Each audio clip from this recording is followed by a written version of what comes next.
समय धीरे धीरे बीतने लगा। कियारा अब बड़ी हो रही थी। पूरा पुष्पगढ़ उसे बहुत प्यार करता था। रोशनी हमेशा उसे अपनी आंखों के सामने रखती थी। लेकिन दूसरी तरफ कियारा बिल्कुल अलग थी। वह हमेशा हंसती रहती, सबकी मदद करती। अब कियारा 5 साल की हो चुकी थी। एक दिन पुष्पगढ़ के सैनिकों को जंगल के पास दो छोटी लड़कियां मिली। दोनों बहुत डरी हुई थी। उनके कपड़े फटे हुए थे और ऐसा लग रहा था जैसे वे किसी युद्ध से भागकर आई हों। सैनिक तुरंत उन्हें महल में ले आए। जैसे ही रोशनी ने उन दोनों लड़कियों को देखा, उसे कुछ अजीब महसूस हुआ। वह समझ गई, ये दोनों साधारण बच्चियां नहीं हैं। उसने अपनी शक्तियों से महसूस किया कि एक लड़की के अंदर हरा कमल था और दूसरी के अंदर सफेद कमल। रोशनी कुछ पल के लिए शांत हो गई। उसे तुरंत कमल रानी की बात याद आ गई, लेकिन उसने किसी को कुछ नहीं बताया। वह नहीं चाहती थी कि इन मासूम बच्चियों की जिंदगी भी शक्तियों की वजह से बर्बाद हो जाए। इसलिए उसने उन दोनों को भी अपनी बेटियों की तरह अपनाने का फैसला कर लिया। वान्या, इरा, धीरे धीरे तीनों साथ खेलने लगी। ऐसा लगने लगा जैसे वे जन्म से ही बहनें हों। तीनों के बीच ऐसा रिश्ता बन चुका था जहां बिना बोले भी वे एक दूसरे की बातें समझ जाती थी। दूसरी ओर आस्था लगातार लाल कमल को ढूंढ रही थी, क्योंकि उसे लगता था कि अगर लाल कमल मिल गया तो नील कमल तक पहुंचना आसान हो जाएगा। लेकिन उसे यह नहीं पता था कि लाल कमल कोई वस्तु नहीं, बल्कि एक इंसान था, वंश। उधर चंद्रलोक में वंश अब बड़ा हो रहा था, लेकिन उसकी शक्तियां भी उसके साथ बढ़ रही थी। वह बचपन से ही अपनी शक्तियों को छुपाकर इस्तेमाल करना सीख चुका था। वंश हमेशा आर्यमान और अग्निव के साथ रहता। तीनों भाइयों जैसा प्यार करते थे। समय और बीत गया। अब कियारा लगभग 18 साल की होने वाली थी। पूरा पुष्पगढ़ खुशियों से भरा हुआ था, लेकिन रोशनी के दिल में अजीब सा डर था। उधर आस्था बार बार काल कमल को जगाने की कोशिश कर रही थी, लेकिन वह पूरी तरह जाग नहीं रहा था, क्योंकि कियारा अभी आधिकारिक रूप से 18 साल की नहीं हुई थी और यह बात आस्था नहीं समझ पा रही थी। इसी बीच आस्था ने एक बार फिर हमला किया। उस युद्ध में वंश बहुत बुरी तरह घायल हो गया। युद्ध के दौरान वह गलती से नदी में बह गया और बहते बहते पुष्पगढ़ के पास पहुंच गया। उधर इरा और वान्या नदी किनारे थी। उन्हें वहां एक घायल अजनबी मिला। दोनों उसे छुपाकर महल ले आईं। जब कियारा ने पहली बार उसे देखा तो कुछ पल तक बस उसे देखती ही रह गई। वह बहुत खूबसूरत था। तभी इरा ने कियारा को 2 बार जोर से हिलाया, तब जाकर वह होश में आई। फिर कियारा ने इरा और वान्या से कहा, माँ और सैनिकों का ध्यान भटकाओ।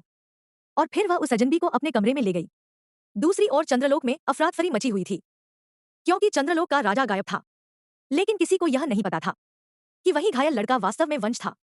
कियारा ने वंश को बिस्तर पर लिटाया। जब उसने उसके ऊपर का वस्त्र हटाया तो कुछ पल के लिए फिर उसे देखती रह गई। उसके शरीर पर बहुत घाव थे, लेकिन फिर भी उसकी खूबसूरती कम नहीं हुई थी। फिर कियारा अचानक होश में आई और उसकी मरहम पट्टी करने लगी। कियारा थोड़ी घबरा गई थी, लेकिन तभी वंश ने धीरे से एक बार आंखें खोली और फिर दोबारा बेहोश हो गया। कियारा ने जल्दी से अपना हाथ पीछे खींच लिया। फिर उसने अपने पिता के कपड़े वंश को पहनाए और धीरे धीरे उसे देखते देखते उसी बिस्तर के पास सो गई। दूसरी ओर वंश की मां अनायता बहुत परेशान थी। आर्यमान और अग्निव लगातार उसे ढूंढ रहे थे, लेकिन वंश कहीं नहीं मिल रहा था। उधर पुष्पगढ़ में वंश की आंखें धीरे धीरे खुली। सबसे पहले उसकी नजर दीवारों पर गई। फिर उसे एहसास हुआ कि किसी का हाथ उसके हाथ पर रखा हुआ है। उसने धीरे से नजर घुमाई और कुछ पल तक उस खूबसूरत लड़की को देखता रह गया। धीरे धीरे उसे होश आने लगा। तभी कियारा भी उठ गई। दोनों की नजरें मिली और कुछ पल तक दोनों एक दूसरे की आंखों में खो गए। लेकिन तभी बालकनी से इरा और वान्या अंदर आ गईं और दोनों का पल टूट गया। इरा और वान्या अचानक बालकनी से अंदर आ गईं। दोनों ने सामने का नजारा देखा और कुछ पल के लिए वहीं रुक गई। वंश और कियारा अभी भी एक दूसरे की आंखों में खोए हुए थे। तभी वान्या ने शरारती मुस्कान के साथ कहा, वाह, हम शायद गलत समय पर आ गए। यह सुनते ही कियारा और वंश दोनों होश में आए। कियारा तुरंत थोड़ा पीछे हट गई। उसका चेहरा पूरी तरह लाल हो चुका था। उधर वंश भी हल्का सा मुस्कुरा रहा था। इरा ने दोनों को देखते हुए कहा, लगता है किसी को जल्दी ठीक होने की बहुत इच्छा है। वान्या हंसने लगी। कियारा तुरंत बोली, तुम दोनों चुप रहो। लेकिन उसकी घबराहट देखकर दोनों और हंसने लगी। फिर वंश ने धीरे से पूछा, तुम लोग कौन हो और मैं कहाँ हूं? यह सुनकर सबसे पहले वान्या आगे आई। वह हमेशा की तरह नाटक करते हुए बोली, मेरा नाम वान्या है। फिर उसने इरा की तरफ इशारा किया, ये इरा है। और फिर कियारा की तरफ देखकर बोली, और ये हमारी बड़ी बहन कियारा, साथ में इस राज्य की राजकुमारी भी। फिर वान्या ने उत्सुकता से पूछा, अब तुम अपना नाम बताओ। वंश कुछ पल के लिए शांत हो गया। वह लगभग अपना असली नाम बताने ही वाला था, लेकिन तभी उसे दुश्मन राज्यों का ख्याल आया। उसे लगा शायद वह किसी दुश्मन राज्य में है, इसलिए उसने अपना नाम छुपा लिया। वह बोला, मैं चंद्रलोक का एक साधारण व्यक्ति हूं। युद्ध के दौरान गलती से नदी में बहकर यहां पहुंच गया। इरा और वान्या ने उसकी बात पर विश्वास कर लिया। लेकिन कियारा को उसकी बात पर पूरा भरोसा नहीं हुआ। उसे महसूस हो रहा था कि वंश कुछ छुपा रहा है, लेकिन न जाने क्यों उसने उससे कुछ पूछा नहीं। कुछ देर बाद नीचे से रोशनी की आवाज आई। उन्होंने तीनों बहनों को नाश्ते के लिए बुलाया था। वान्या और इरा तुरंत जाने लगी, लेकिन जाते जाते वान्या मुस्कुराकर बोली, दी, आप आराम से आना। यह सुनते ही कियारा ने उसे घूरा। फिर दोनों हंसते हुए वहां से चली गई। अब कमरे में सिर्फ कियारा और वंश थे। कियारा धीरे धीरे उसके पास आई। वह फिर से उसके घाव देखने लगी। जैसे ही उसका हाथ वंश के शरीर को छुआ, दोनों का दिल बहुत तेजी से धड़कने लगा, लेकिन दोनों ने अपने चेहरे पर कुछ नहीं आने दिया। वंश धीरे से बोला, क्या कर रही हो? कियारा ने बिना उसकी तरफ देखे उसका हाथ हटाया। मरहम पट्टी। फिर वह चुपचाप अपना काम करने लगी। वंश लगातार उसे देख रहा था और कियारा पूरी कोशिश कर रही थी कि उसकी नजर वंश से ना मिले, लेकिन ना जाने क्यों हर बार उसकी आंखें खुद ब खुद उसी की तरफ चली जाती थीं। वंश लगातार कियारा को देख रहा था और कियारा पूरी कोशिश कर रही थी कि उसकी नजर वंश से ना मिले, लेकिन ना जाने क्यों हर बार उसकी आंखें खुद ब खुद उसी की तरफ चली जाती थीं।